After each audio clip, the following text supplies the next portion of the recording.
ഇപ്പോൾ നീറ്റിന് പഠിക്കുമ്പോൾ അല്ലെങ്കിൽ ജെഇക്ക് പഠിക്കുമ്പോൾ അത്രയും എഫേർട്ട് ഇടാനുള്ള മൈൻഡ് സെറ്റും അത്രയും എഫേർട്ട് ഇടാനുള്ള ശീലവും അവർക്ക് നേരത്തെ ഉണ്ട്.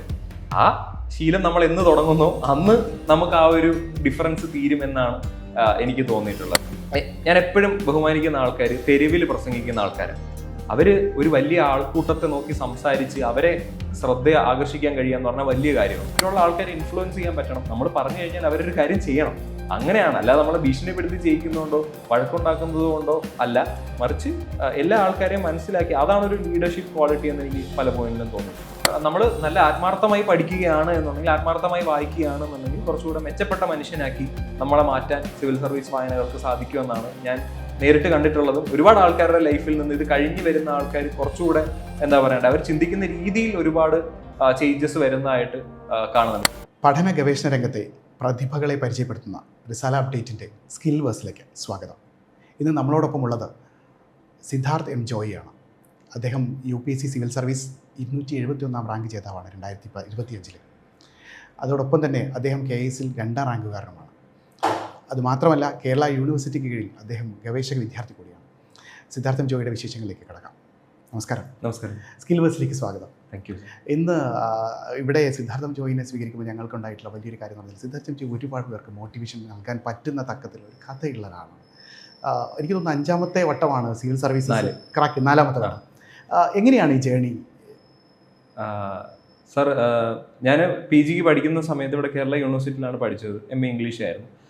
അപ്പോൾ ആ സമയത്ത് ഞാൻ അതിന് മുന്നത്തെ 2 വർഷം, MA പാസ്സാവുന്നതിന് മുന്നുള്ള 2 വർഷം ഞാൻ എൻ്റെ ഒരു സീനിയറിന് വേണ്ടിയിട്ട് എക്സാം ഇത് ചെയ്യുന്നുണ്ടായിരുന്നു, സ്ക്രൈബായിട്ട്.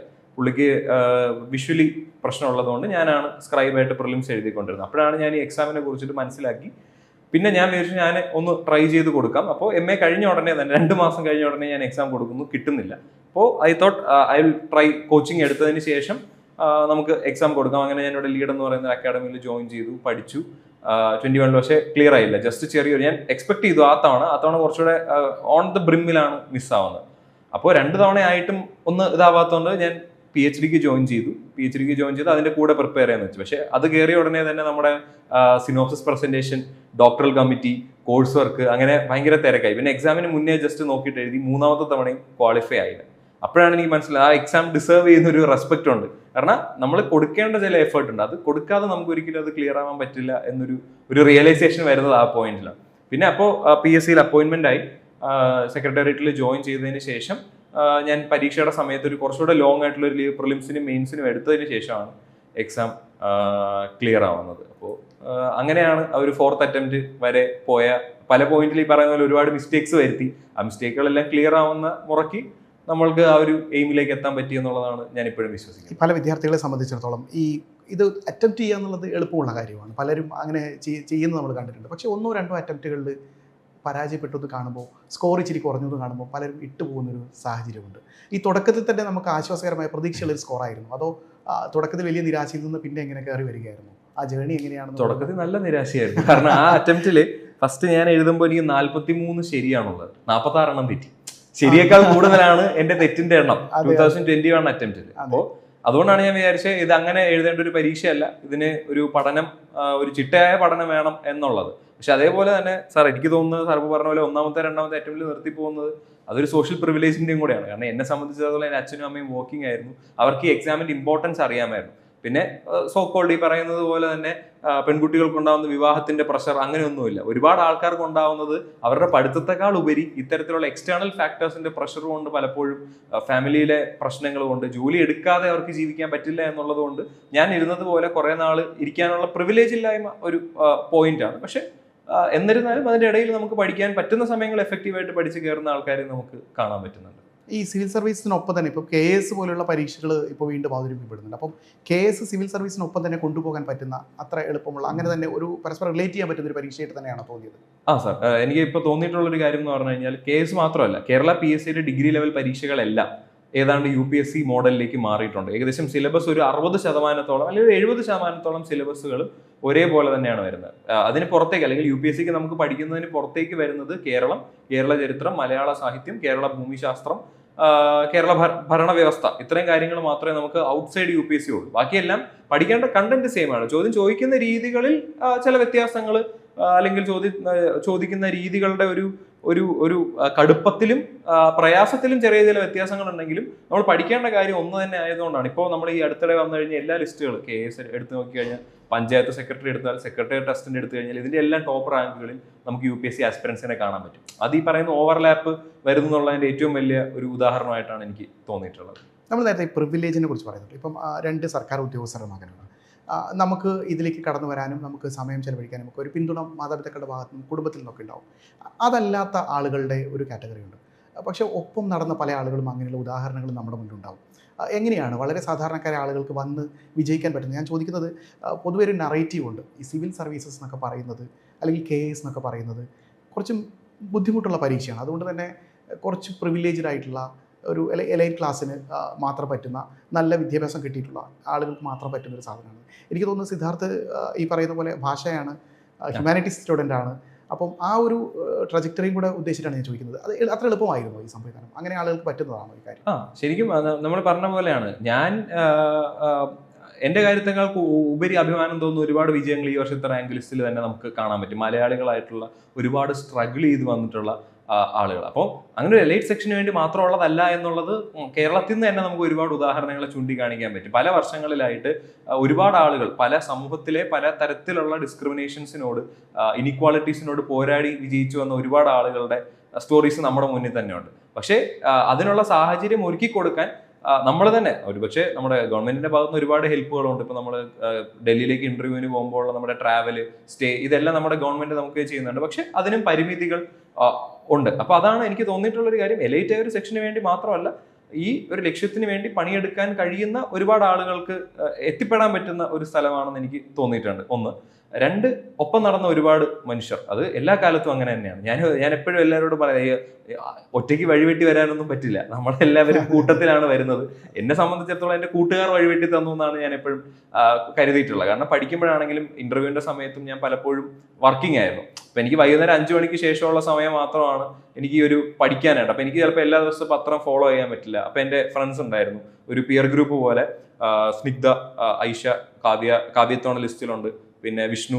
അപ്പൊ ഇവരൊക്കെ അവർ പഠിക്കുന്ന കാര്യങ്ങളും കൂടെ ഷെയർ ചെയ്യുമ്പോഴാണ് നമുക്കത് പഠിക്കാൻ പറ്റുന്നത്. അത് എല്ലാ പോയിന്റിലും. ഞാൻ ആദ്യം അറ്റംപ്റ്റ് മുതൽ ഇങ്ങോട്ട് വരെ പല സബ്ജക്ട്സ്, ഞാൻ എക്കണോമിയിൽ ഭയങ്കര വീക്കായിരുന്നു. അപ്പൊ എൻ്റെ ഫ്രണ്ട് ഉണ്ടായിരുന്നു ആശയുടെ നോട്ട് വെച്ചാണ് ഞാൻ പഠിച്ചത്. അപ്പോൾ അങ്ങനെ ഒരുപാട് ആൾക്കാർ പല പോയിന്റിൽ ഹെൽപ്പ് ചെയ്തുകൊണ്ട് കൂടിയാണ് നമ്മൾ വെക്കുന്നത്. നമുക്ക് ഈ പറഞ്ഞ പോലെ നമ്മളുടെ പല സാഹചര്യങ്ങളും നമുക്ക് എതിരായിരിക്കും. പക്ഷെ ആ എതിരായ സാഹചര്യങ്ങളെ നമ്മളോടൊപ്പം നിർത്തുന്ന കുറെ ആൾക്കാർ നമ്മുടെ കൂടെ ഉണ്ടെങ്കിൽ നമുക്ക് അതിനോടും ഫൈറ്റ് ചെയ്യാൻ പറ്റുമെന്ന് എനിക്ക് പല പോയിന്റിലും തോന്നിയിട്ടുണ്ട്. പിന്നെ ഹ്യൂമാനിറ്റീസ് എന്ന് പറയുമ്പോൾ ഞാൻ +2 വരെ സയൻസ് ബാക്ക്ഗ്രൗണ്ട് ആയിരുന്നു. പക്ഷെ അത് പറ്റുന്ന പണിയല്ല എന്ന് കണ്ടിട്ടാണ് ഞാൻ ലിറ്ററേച്ചറിലേക്ക് മാറുന്നത്.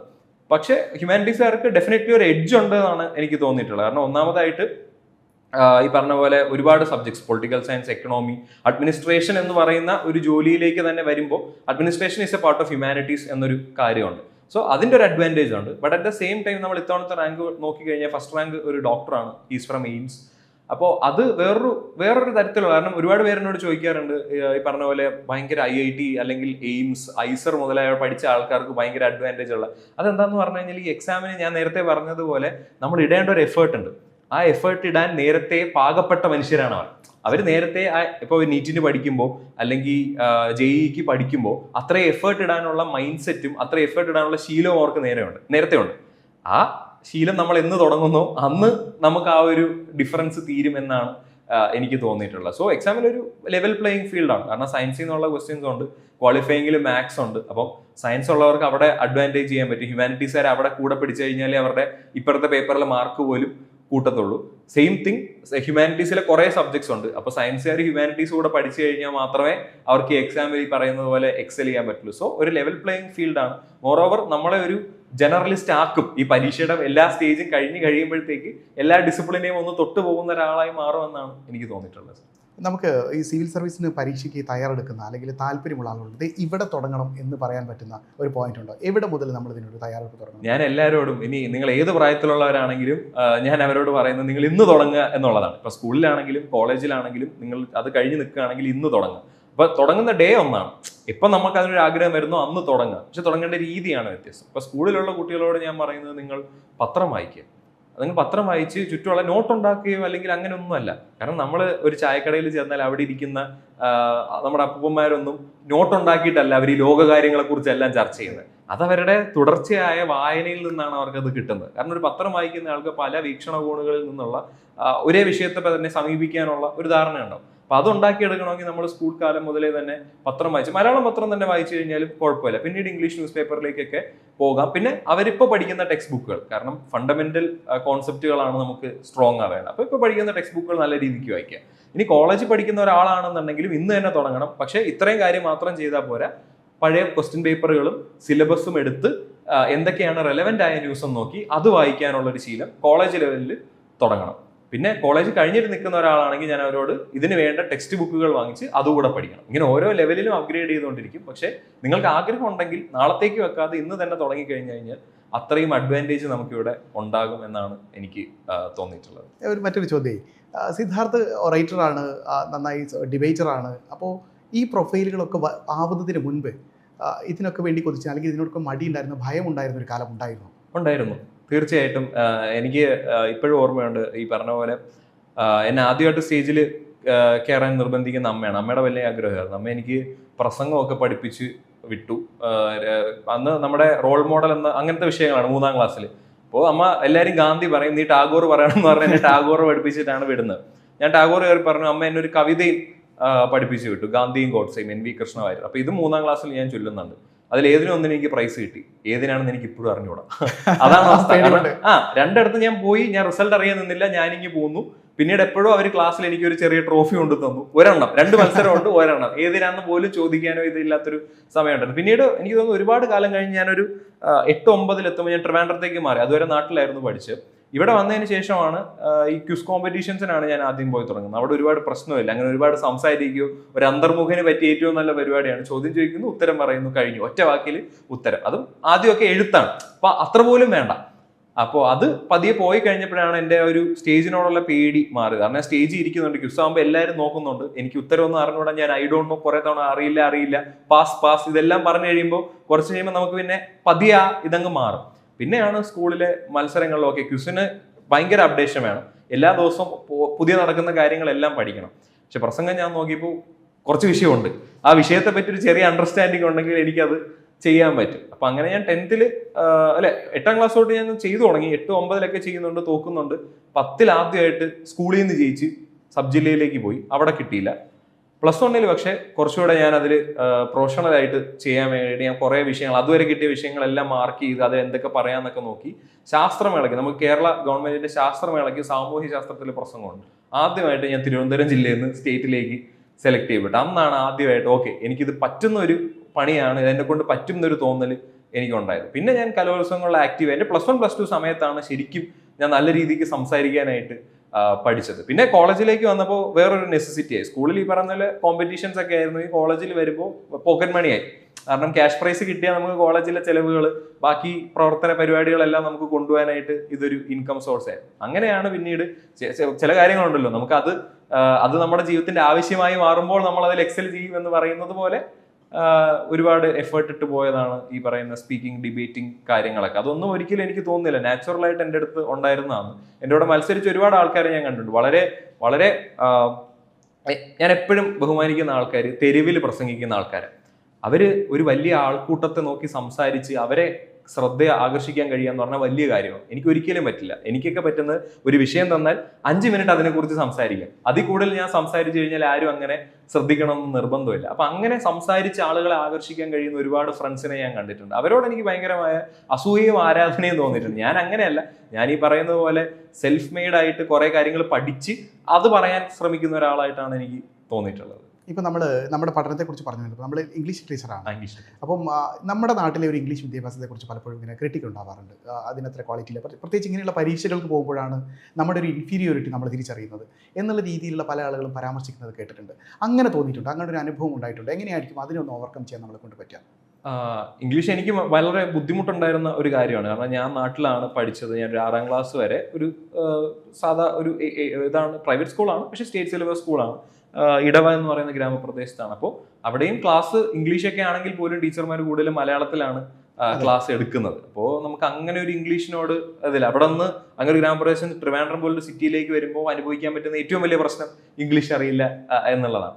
കാരണം ഇവിടെ കുറച്ചുകൂടെ കുട്ടികൾ പോലും ഇംഗ്ലീഷിൽ സംസാരിക്കുന്ന ഒരു എൻവയോൺമെന്റ് ആയിരുന്നു. അത് തീർച്ചയായിട്ടും ഒരുപാട് ബാക്കിലേക്ക് ഇത് ചെയ്തിട്ടുണ്ട്. ഇപ്പൊ ഉൾവലിയാനുള്ളൊരു പ്രകൃതം ഉണ്ടാക്കാൻ അതിനൊരു ഭയങ്കരമായ ഇതുണ്ട്. പക്ഷെ അവിടെ ഞാൻ കണ്ടത്, എനിക്ക് മലയാളം നന്നായിട്ട് അറിയാം, അവരൊക്കെ നന്നായിട്ട് എനിക്ക് മലയാളം സംസാരിക്കാൻ പറ്റും. അപ്പൊ പിന്നെ മലയാളത്തിൽ കൂടുതൽ ഫോക്കസ് ചെയ്തു. പക്ഷെ ഒരു പോയിന്റ് കഴിഞ്ഞപ്പോൾ എനിക്ക് മനസ്സിലായി, ഈ 9th 10th ഒരു ക്വിസ് കോമ്പറ്റീഷന്റെ ഭാഗമായി ഔട്ട്സൈഡ് കേരള പോകേണ്ടി വന്നു. കൊൽക്കത്ത, ഹൈദരാബാദ്, മുംബൈ ഇവിടെ എല്ലായിരുന്നു എൻ്റെ സെമി ഫൈനൽ സ്റ്റേറ്റ്സ്. അപ്പോൾ അവിടെ ചെല്ലുമ്പോൾ ഇംഗ്ലീഷ് ഇല്ലാണ്ട് ഭയങ്കര ബുദ്ധിമുട്ടാണ്. സ്പീക്ക് ഫോർ ഇന്ത്യ ആണോ? സ്പീക്ക് ഫോർ ഇന്ത്യ അല്ല, RBIയുടെ ഒരു ക്വിസ് കോമ്പറ്റീഷന് വേണ്ടി പോയതാണ്. അപ്പോൾ അതിന്റെ പ്രശ്നം ഈ പറഞ്ഞ പോലെ ഇംഗ്ലീഷ് വേണ്ടി വരും എന്നുള്ളത് മനസ്സിലായി. അതുകൊണ്ട് 11th ഞാൻ പതിയെ ഇംഗ്ലീഷിന്റെ കോമ്പറ്റീഷൻസിന് പോകാൻ തുടങ്ങിയിരുന്നു, ഇതിന്റെ പാരലലി തന്നെ. പക്ഷെ അപ്പോഴൊന്നും എനിക്ക് ഇംഗ്ലീഷ് ഭയങ്കര വീക്ക് തന്നെയായിരുന്നു. +1 +2 ഒക്കെ കഴിഞ്ഞ് ഒരു ഡിഗ്രി ഡിഗ്രി അതുകൊണ്ടാണ് ഞാൻ ഇംഗ്ലീഷ് എടുക്കുന്നത്. ലോങ് ടേമിൽ ഇനിയിപ്പോൾ UPSC അല്ല ഏത് പരീക്ഷ എടുക്കേണ്ടി വന്നു കഴിഞ്ഞാലും ഇംഗ്ലീഷ് ലാംഗ്വേജിന്റെ മുകളിൽ ഒരു ഗ്രിപ്പ് വേണ്ടി വരും എന്നുള്ളത് എനിക്ക് ഏകദേശം മനസ്സിലായി ആ പോയിന്റോടുകൂടി. അപ്പൊ അതും കൂടെ കൊണ്ടാണ് ഞാൻ എക്കണോമിക്സ് എടുക്കണം എന്ന് ആഗ്രഹിച്ചാണ്, എക്കണോമിക്സ് ഓർ ഹിസ്റ്ററി. പക്ഷേ ഹ്യൂമാനിറ്റീസ് ബാക്ക്ഗ്രൗണ്ട് അല്ലാത്തത് കൊണ്ട് ഇൻഡെക്സ് മാർക്കിംഗ് സിസ്റ്റം കാരണം കോളേജിലൊന്നും അഡ്മിഷൻസ് അങ്ങനെ കിട്ടിയില്ല. അങ്ങനെയാണ് ഞാൻ പിന്നെ ലിറ്ററേച്ചർ എടുത്ത് ഇംഗ്ലീഷ് ഓക്കെ ഞാൻ അവിടെ കണ്ട ഇതാണ്, ഓക്കെ അത് രണ്ടും എനിക്ക് പറ്റിയില്ല, എന്നാൽ ഇംഗ്ലീഷ് പഠിക്കാം, ഇതുകൊണ്ട് അവിടെ ഒരു ഗുണം ഉണ്ടാകും എന്നുള്ള, അല്ലെങ്കിൽ ആ ഒരു ലാംഗ്വേജിൽ ഗുണം ഉണ്ടാകുമെന്ന് ഉള്ള ഒരു ഐഡിയ വന്നു. അപ്പൊ ഇവിടെ ഇവാനുവൽസിൽ ഇംഗ്ലീഷിന് ചേർന്ന ഭയങ്കര ഗ്ലോറിയസ് ആയിട്ടുള്ള ഡിപ്പാർട്ട്മെന്റ് ആണ്.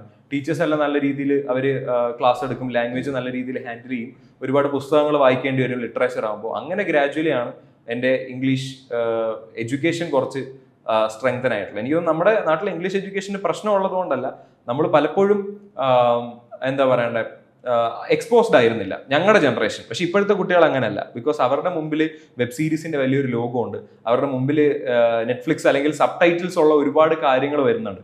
അതുകൊണ്ട് തന്നെ ഒരു ഏതൊരു വില്ലേജിലുള്ള കുട്ടിക്കും ഇംഗ്ലീഷ് ഇപ്പൊ അത്യാവശ്യം കുഴപ്പമില്ലാതെ ഹാൻഡിൽ ചെയ്യാൻ പറ്റുന്നുണ്ടെന്നാണ് എനിക്ക് തോന്നുന്നത്. അത് വിദ്യാഭ്യാസത്തിൽ വന്ന റാഡിക്കൽ ഷിഫ്റ്റ് ഒന്നുമല്ല, പക്ഷെ പോപ്പുലർ കൾച്ചറിന് ഉണ്ടാക്കിയെടുക്കാൻ കഴിഞ്ഞ ഒരു വലിയ ഇതാണ്. പക്ഷെ നമ്മുടെ സ്കൂളിൽ ഒരുപാട് ടീച്ചർമാർ അതിനുവേണ്ടി ഒരുപാട് എഫേർട്ട് എടുക്കുന്നത് ഞാൻ കണ്ടിട്ടുണ്ട്, കുട്ടികളെ കൊണ്ട് ഇംഗ്ലീഷ് സംസാരിപ്പിക്കാൻ, എന്താ പറയണ്ട ബുക്കിന്റെ ലോകത്തേക്ക് ഇത് ചെയ്യാനായിട്ട്. പക്ഷെ നമ്മൾ പലപ്പോഴും എന്താണ് പറയേണ്ടത്, ഒരു ചെറിയ ആൾക്കാർ മാത്രം അതിലേക്ക് പോയി. ഞാനടക്കം ഈ പറയുന്ന പോലെ ഇംഗ്ലീഷ് ബുക്ക് വായിക്കാൻ പറഞ്ഞ കാലത്തൊന്നും വായിച്ചിട്ടില്ല. ഞാൻ മലയാളം എന്നുള്ളത് തന്നെയായിരുന്നു. എനിക്ക് ആ ഭാഷയോട് എപ്പോഴും മലയാള ഭാഷ എന്ന് പറഞ്ഞാൽ എൻ്റെ ഓപ്ഷനിലും മലയാളമായിരുന്നു. അപ്പോൾ ആ ഒരു സ്നേഹം എനിക്ക് എപ്പോഴും കീപ്പ് ചെയ്യുന്നുണ്ട്. പക്ഷെ അറ്റ് ദ സെയിം ടൈം ഒരു ഗ്ലോബൽ ലാംഗ്വേജ് എന്നുള്ള നിലയിൽ ഇംഗ്ലീഷിൽ കൂടെ നമ്മളൊരു ബേസിക് സ്കിൽ സെറ്റ് ഉണ്ടാക്കിയെടുക്കണം എന്ന് തന്നെയാണ് എൻ്റെ ആഗ്രഹം. നമ്മളെ ഇതൊക്കെ പറഞ്ഞു വരുമ്പോൾ ഒരു തോന്നൽ, നമുക്കൊരു ചോദ്യം ഉണ്ടാവുക എന്താ വെച്ചാൽ, സിദ്ധാർത്ഥ് തുടക്കത്തിൽ തന്നെ ഞാനൊരു സിവിൽ സർവീസുകാരനാവും എന്ന് ഉറപ്പിച്ച് വന്ന ഒരാളാണ്? അല്ല, നമുക്ക് ഈ പറഞ്ഞ പോലെ ഞാനൊരു 8th ഒക്കെ ആവുന്ന സമയത്താണ് എല്ലാവരും എന്താവണം എന്നൊക്കെയുള്ള ചോദ്യമൊക്കെ വരുന്നത് പതുക്കെ അതാണ്. അതിന് മുന്നേ നമുക്ക് ക്രിക്കറ്റ് കളിക്കാരനാവണം, സിനിമ സംവിധായകനാവണം, കർഷകനാകണം, അങ്ങനെയൊക്കെ ഒരുപാട് കാര്യങ്ങൾ നമുക്ക് ആഗ്രഹം ഉണ്ടാവും. അപ്പൊ 8ാം ക്ലാസ് കഴിഞ്ഞിട്ട് വരുമ്പോൾ മിക്ക ആൾക്കാരും ഡോക്ടർ, എഞ്ചിനീയർ എന്നുള്ള ഒരു ഐഡിയ പറഞ്ഞു. ഞാൻ സയൻസിൽ കുറച്ച് വീക്കാണെന്ന് എനിക്ക് അന്നേ അറിയാം.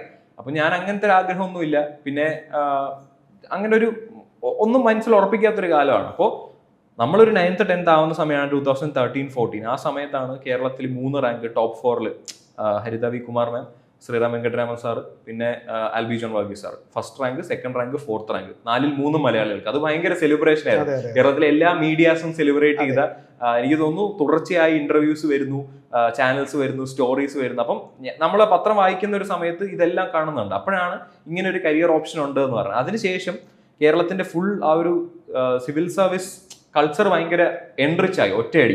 പിന്നെ നമ്മൾ ക്വിസ് കോമ്പറ്റീഷന് പോയാൽ, ഡിബേറ്റിന് പോയി കഴിഞ്ഞ് കഴിഞ്ഞാൽ ആളുകളെല്ലാം പറയുന്നു, ഓ നിങ്ങൾക്ക് സിവിൽ സർവീസിൽ കരിയർ ഉണ്ട്, ഓപ്ഷൻ ഉണ്ട്. കാരണം പിന്നെ നമ്മൾ നോക്കുന്ന എല്ലാ ആൾക്കാരും നോക്കി കഴിഞ്ഞ് കഴിഞ്ഞാലും സിവിൽ സർവീസ് കിട്ടുന്ന ആൾക്കാർ പകുതി ഇങ്ങനത്തെ കോമ്പറ്റീഷൻസ് ചെയ്ത ആൾക്കാരാണ്.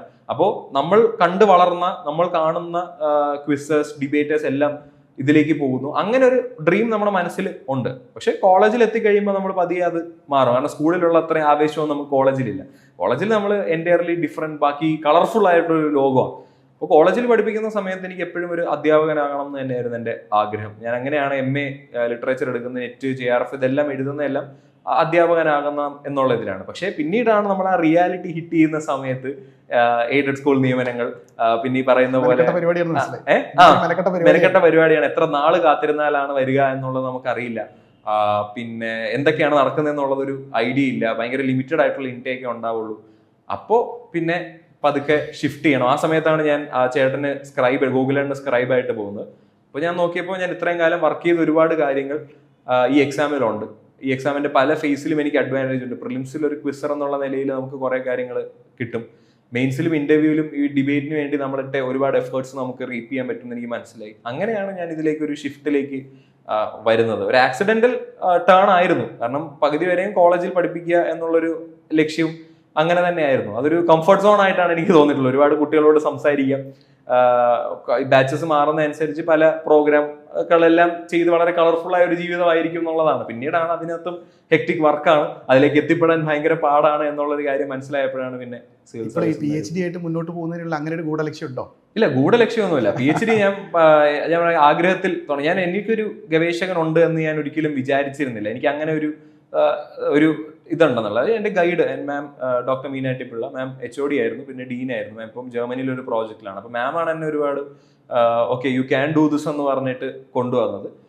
ഇപ്പോഴും ഞാനൊരു നല്ല ഗവേഷകനാണ് എന്ന് എനിക്ക് തോന്നുന്നില്ല. ഞാനൊരു ആവറേജ് ഒരു പറ്റുന്ന രീതിയിൽ എൻ്റെ ഒരു പരിമിതികൾക്കുള്ളിൽ നിന്നുകൊണ്ട് ചെയ്യണമെന്നുള്ളതാണ് എൻ്റെ ആഗ്രഹം. പക്ഷെ ഞാൻ എടുത്ത ഒരു വർക്കാണ്, അത് ഫിനിഷ് ചെയ്യണം എന്നുള്ളത് ഉണ്ട്. അതുകൊണ്ട് തന്നെയാണ് പാർട്ട് ടൈം ആയിട്ട് അത് കണ്ടിന്യൂ ചെയ്ത് പോകുന്നത്. അത് ഈ പറഞ്ഞ പോലെയാണ്, ഒരു 2 to 3 yearsനുള്ളിൽ അതും ഫിനിഷ് ചെയ്യണം എന്നൊരു ആഗ്രഹമുണ്ട്. നമ്മുടെ ഈ പുതുതലമുറ സിവിൽ സർവൻസിനൊക്കെ ഉണ്ടാകുന്ന പ്രശ്നം ഞാൻ ചോദിക്കുന്നത് ജെൻസി ആണെന്ന് തോന്നുന്നു. ജെൻസിയാണ്. അത് നമുക്ക് തോന്നുന്നു നമ്മൾ ഭയങ്കര റിബല്യസ് ആണ്, സിസ്റ്റത്തോടൊക്കെ നമുക്ക് വലിയ അതൃപ്തിയൊക്കെ ഉണ്ടാവാൻ സാധ്യതയുള്ള ആളുകളാണ്, അപ്പോൾ കലഹിക്കുന്നവരാണ്.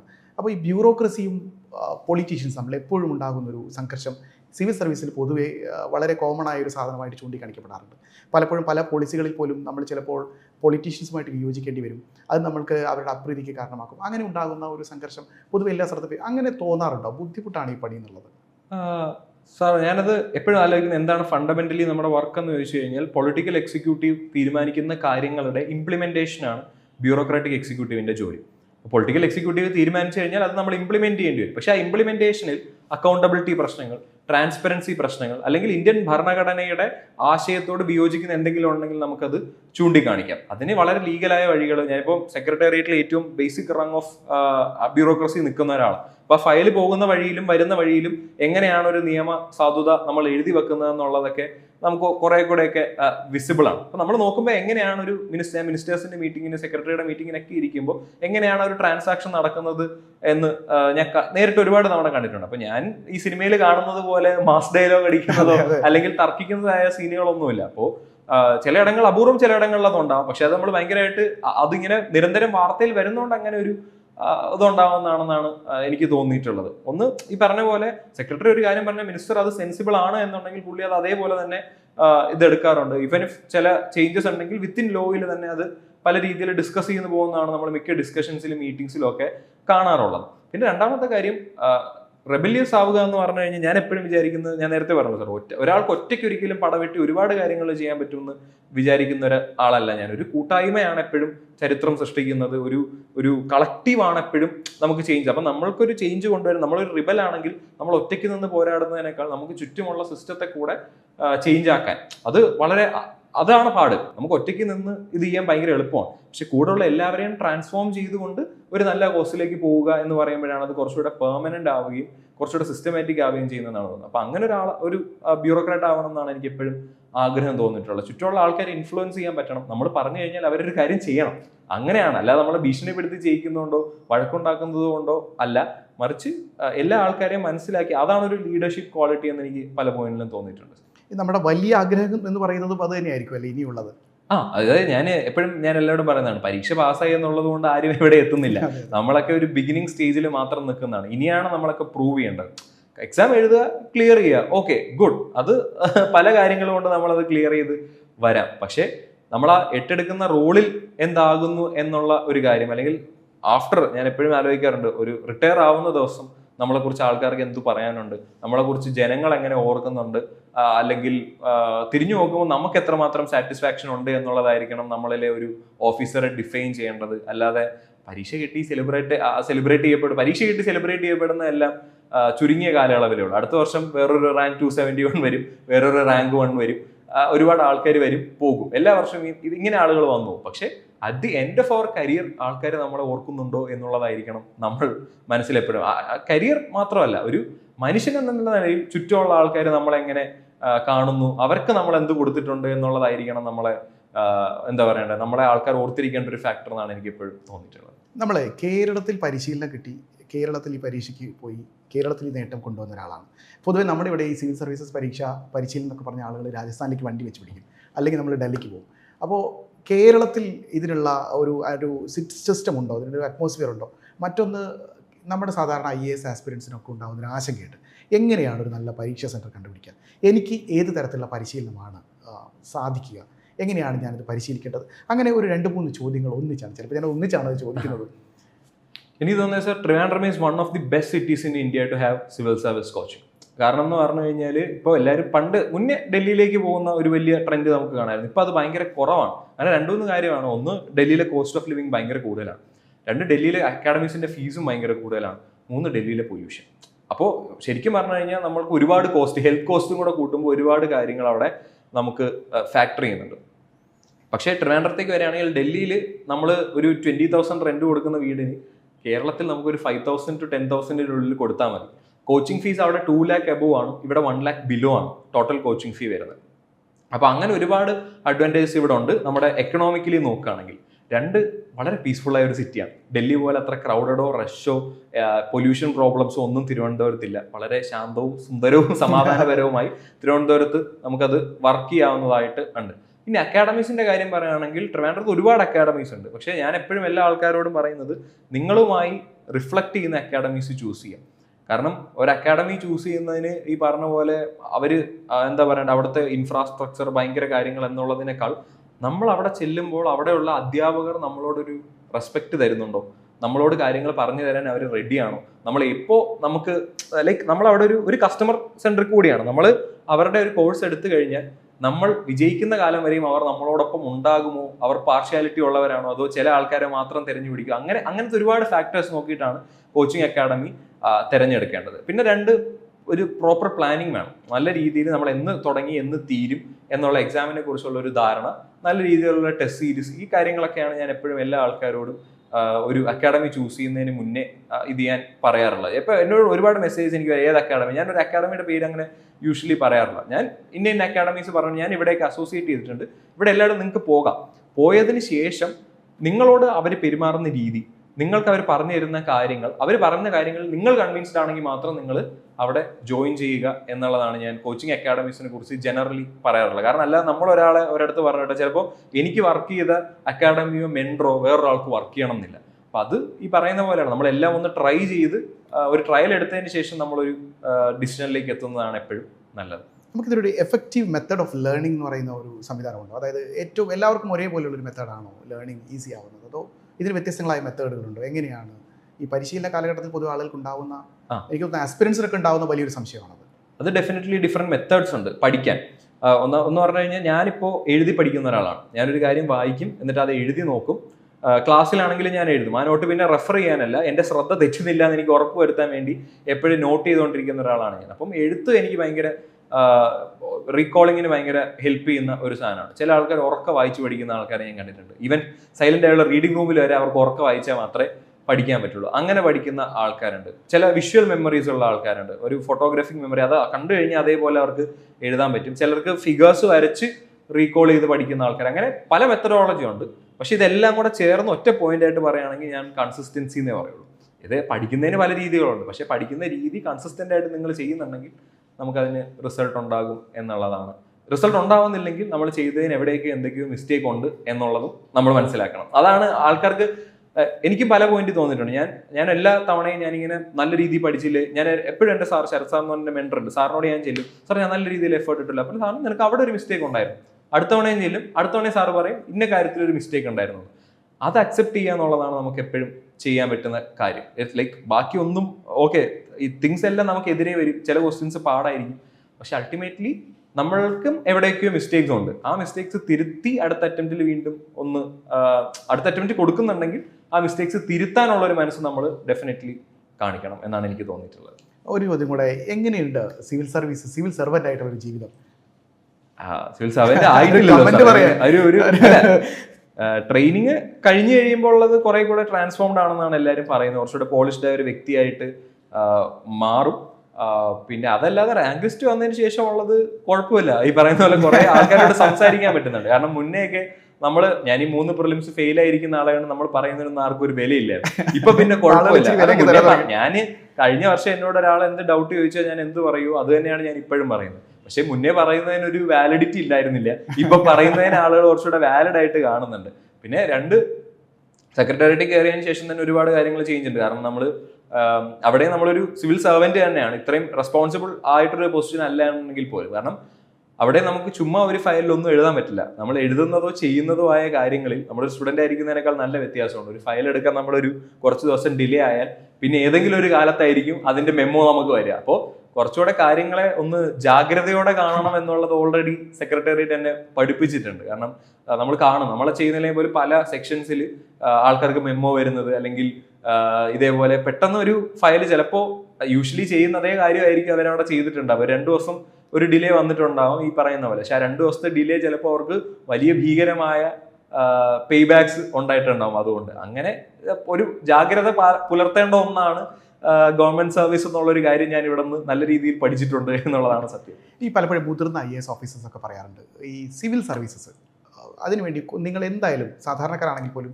കഴിയുമെങ്കിൽ നിങ്ങൾ തയ്യാറെടുക്കണം. കാരണം നിങ്ങളൊരു ടോട്ടൽ ട്രാൻസ്ഫോർമേഷന്, നിങ്ങൾക്ക് രാജ്യത്തെക്കുറിച്ചും നിങ്ങളുടെ സംവിധാനങ്ങളെക്കുറിച്ചും ഒക്കെ ഒരു ടോട്ടൽ നോളജ് തന്ന് നിങ്ങളൊരു നല്ല ഉത്തരവാദിത്തപ്പെട്ട പൗരനാക്കി മോൾഡ് ചെയ്യാൻ അതിന് സാധിക്കുമെന്ന് പറയാറുണ്ട്. എത്ര കണ്ട് ശരിയാണ്? അങ്ങനെ തോന്നിയിട്ടുണ്ടോ? തോന്നിയിട്ടുണ്ട് സാർ.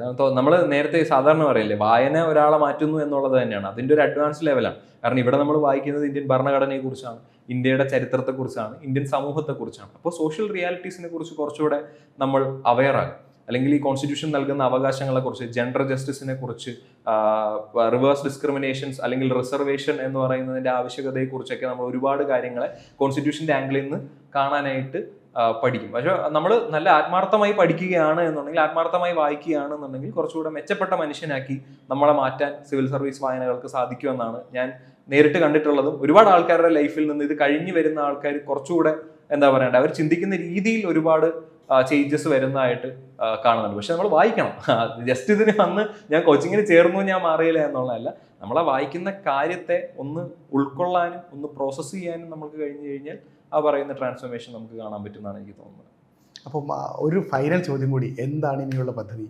ഇനിയുള്ള പദ്ധതി സാർ വെയിറ്റിംഗ് ഫോർ ട്രെയിനിങ് ആണ്.